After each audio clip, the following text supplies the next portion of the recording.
marital problems, and marital bliss.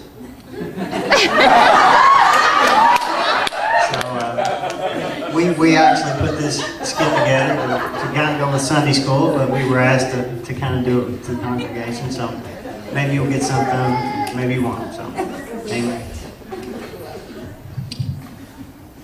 It all started with a glance. I saw her across the crowded room. Through the noise and the obstacles. Oh, I saw her. I was suspended in time. Wait. It was back when we both were skinny. Motionless. He said he was frozen by my beauty. Or maybe the air conditioner was up too high. There I was. And there I was. We were both there. Together. And yet we knew not each other. We were void of name and telephone number. We were strangers. But then I glanced. And I glanced. Oh, what glances. At first, they were really short glances, but soon the glances turned into stares. We stared at each other and we liked what we saw. We stared over dinner. At fancy restaurants. We even stared during church. When we should be staring at the pastor.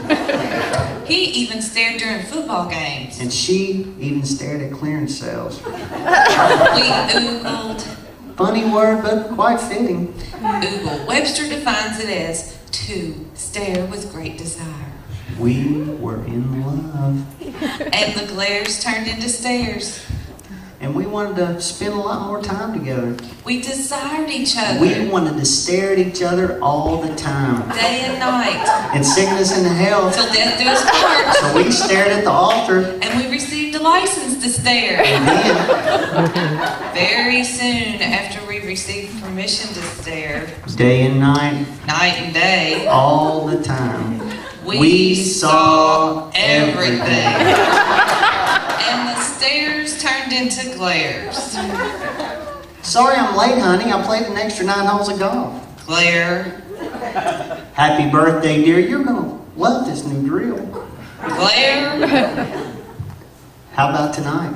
I am too tired. Glare. Then. Football. Glare. More football. Glare. No more football. Great. But more basketball. Glare. And then.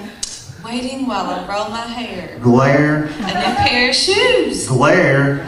Long distance phone calls. Glare. And so the story goes. And the more we glared, the less we stared. Forget oogling, but a stare every now and then would be nice. Oh, it's raise the kids, climb the ladder, and go to church. We can do just about anything without even looking at each other. Don't we want to see? I'm his wife. I mean, he used to look at me and say, wow. I'm her husband. She used to love to look at me. But now the only time she looks at me is when she wants something.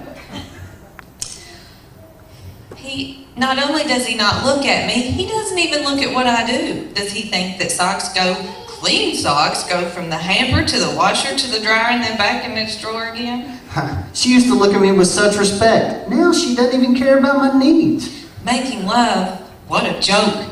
It's turned into a duty. I mean, how can I be intimate with someone who doesn't even look at me deeply? Oh, before I was married, I used to laugh at the way the King James Version describes sex as knowing. Now I understand. How are you supposed to make love with somebody that you don't even know? More or less someone that don't even look at you. Is there a cure for blindness? Is there a surgery to remove these emotional cataracts? Well, it all started with a glance. Will we find that glance? Will we look at each other? Deeply? Will we? If anyone is in Christ, he is a new. She is a new creation. God has reconciled us through himself with the incredible gift of his son, Jesus Christ. And now we have a new ministry. A ministry of reconciliation. That look, the fire of the relationship lost through misunderstandings, hurt, fear, and anger, and circumstance. That look can be found through Christ. Amen.